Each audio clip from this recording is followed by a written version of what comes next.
You mentioned geopolitical, and we want to continue to kind of look at the international situation as of right now. China's economic recovery is stalling. The country's benchmark Shanghai Composite Index, it's on track to shed most of its gains since the year began, as weak data continues to weigh on confidence in the nation's recovery. Look at what's ahead for the world's second largest economy and what a faltering recovery could mean for other markets across the globe. We're joined now by Michele Schneider, MarketGauge.com chief strategist. So, Michele, first, let's start there, because there's the recovery that China is in control of, and then there's the recovery as well that will be perhaps a byproduct of more partnership internationally or globalization efforts in the face of deglobalization that's already taken place. Right. It's so complicated when you talk about China, because obviously there's always the question on whether or not we're getting the statistics in the most accurate and timely fashion. But there's a couple of things that we do know about China. Number one is they have a very long range view, right? They're not necessarily like we are here in the US. They're not necessarily looking at month to month dot plots like the Fed does here, and if this, then that.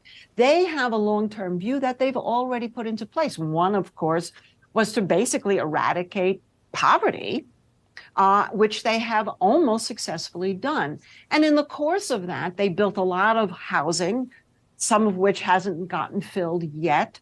And so that's been one of the things that have put pressure on China. Another thing that has put pressure on China, of course, has been that there was a huge amount of restriction in their own technology sector that was put on by President Xi.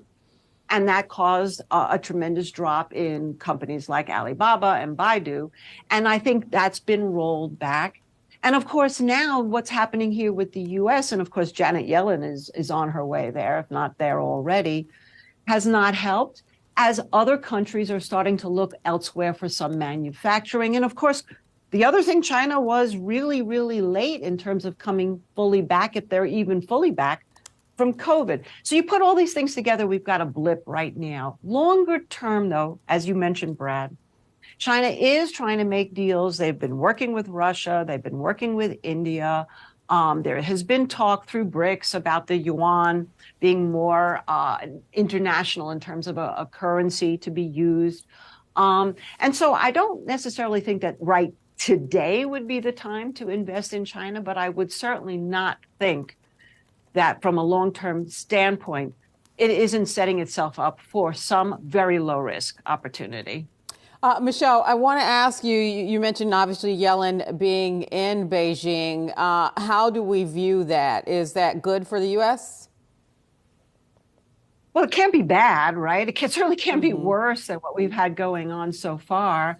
And like Blinken was there, and I don't really know if there was anything great that came out of that particular meeting that they had. And now Yellen is going to be there really more specifically to try to boost cooperation between the two countries. And so I'm hoping that there's some level of success there. Of course, again, right, Diane, so complicated, because if we start to rely more again on China for our exports in terms of them taking stuff from us and us taking stuff from them, and the trade deficit gets shifted a little bit, that could be actually more of a problem. But let's hope that that she could go there and at least make some inroads. I want to pivot a little bit, Michele. Well, you talked a little earlier about weather, extreme weather, really a growing concern as we enter the second half of the year. Now, this week saw the highest average global temperature on record. I know we felt it here. So what do you expect to be, and are we underestimating the economic, financial impact of growing issues with regard to extreme weather and climate change? I absolutely think that we are underestimating it. And it's unfortunate that there is a political ramification with this whole conversation, which I will try to steer clear of and just say from a factual standpoint. There has been drought, obviously tremendous drought. There's been tremendous swing in the weather, as you mentioned, the record high in terms of heat. I mean, and people have to understand, record high means as far as they have actually measured heat.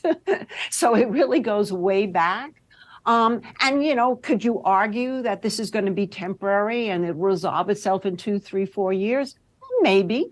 We don't know. But what we do know is that there is a correlation between emissions from oil and gas and weather. We do know that the sea levels are rising in certain areas, which is why you've had these incredibly tremendous floods and typhoons and hurricanes, and we're heading into hurricane season. So yeah, if you just look at all of this, you have to say we're already seeing an economic impact. Look at the fires in Canada and what kind of impact that's having. And lumber prices, which were falling, started going back up. And that's the kind of thing is you have to look at the ripple or the domino effect of this and say, at what point do companies, certain companies that have the pricing power to be able to withstand that, while other companies won't be able to, they'll have to raise their prices. And of course, that will impact the consumer. It's always back down to the consumer. Where will this begin to show up, do you believe, most immediate, Michele? Because we're already thinking about, and I'm actually thinking about some of the work that our social media team did in looking at some data that was from the Insurance Information Institute, I believe, just at premiums of insurance.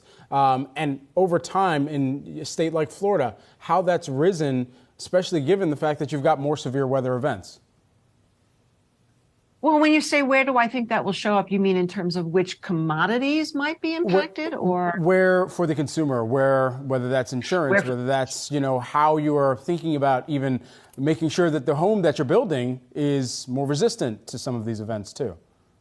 Well, right. I mean, just having fire and flood insurance. I mean, we live in New Mexico, so fire insurance is something that you absolutely have to have here. And that was not necessarily a big concern in the East Coast or Canada. Now, of course, that is. Flood insurance in Florida has been a must, and that also has increased to some of the other areas. So that's going to be, but, you know, I look at really what happens to food prices and even oil and gas prices. While we're starting to do more mass adoption into EV space, the truth of the matter is most cars are still oil and gas fueled. Homes are still oil and gas fueled.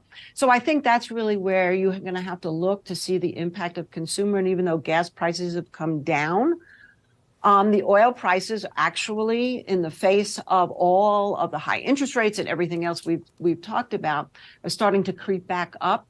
And if we start to see oil getting past $72 a barrel and then past $75, $76 a barrel, I think that that trickle effect will be huge for consumers, definitely. And that will just add a lot of stress all around. Michele, learned something new about you every time we talk. Didn't know you were in New Mexico, the state that houses both Albuquerque and Truth or Consequences, New Mexico as well.